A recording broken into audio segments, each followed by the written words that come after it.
Hey guys, just wanted to do a review here for Dragon Age Absolution, the new anime on Netflix. I honestly had no idea that this anime was coming out. I kind of had just finished binge watching the Transformers War for Cybertron anime, and lo and behold, there was a new Dragon Age anime, so I was like, fuck it, let's watch it.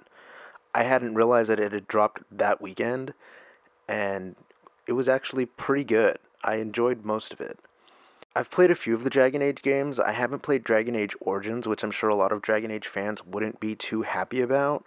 But I do have a fond memory of Dragon Age 2, as it was the first game that I played in the series, and I had a lot of fun with Dragon Age Inquisition.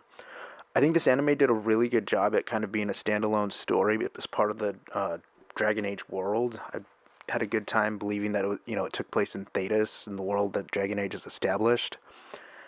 This is something I think Cyberpunk Edgerunners did better. However, I still had a lot of fun with the story.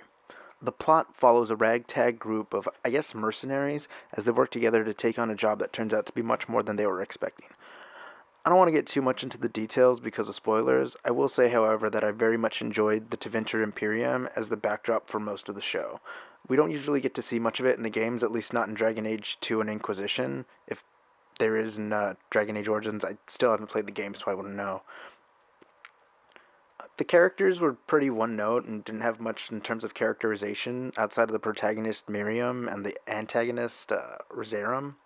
Rosario. I have This is the first time I've really had issues pronouncing an anime character's name, or at least a character in even Dragon Age.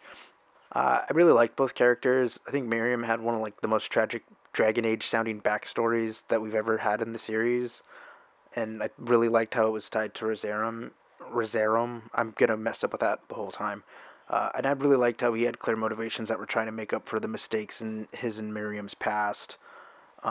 Even if he, became misguided in terms of the actions he took.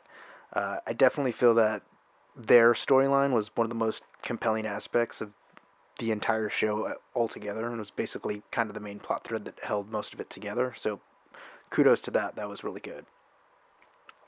I do have to address, though, that the show is gay. It's very gay. Most of the main group of characters are gay. I didn't have a problem with it, and no way does it actually make the show bad, but it definitely kind of sticks out. It wouldn't really stick out as much if the characters were more padded out, but with only 6 episodes, there isn't much to work with. Like, outside of Miriam and Rosarum, the other characters are pretty one note. There's Roland, who's Miriam's best friend, a suave gay black man. Lacklon, a gay dwarf.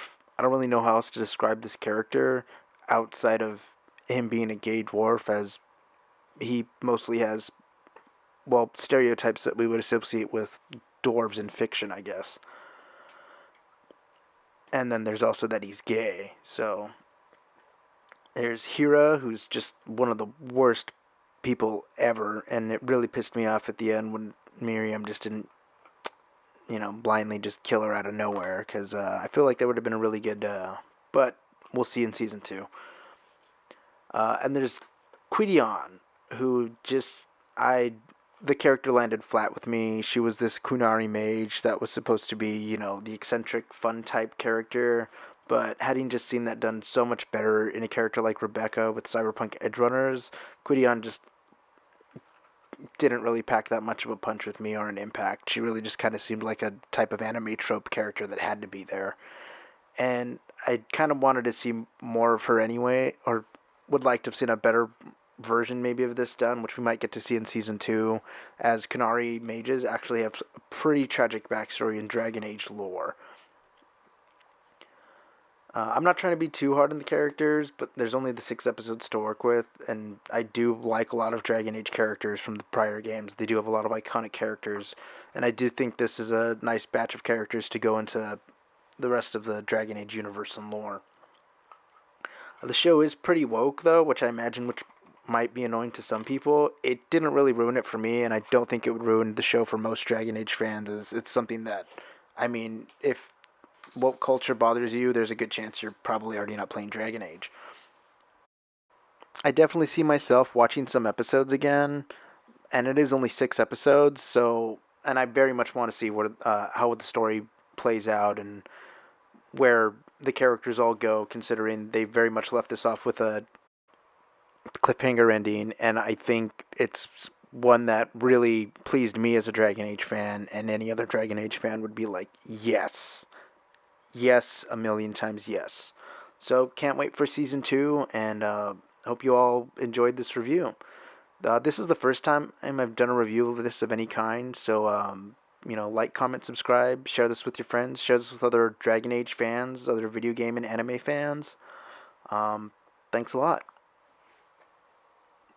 Also, be sure to check out some of my WWE 2K wrestling content, WTF Explosion and WTF Darkness. Thanks a lot again, guys.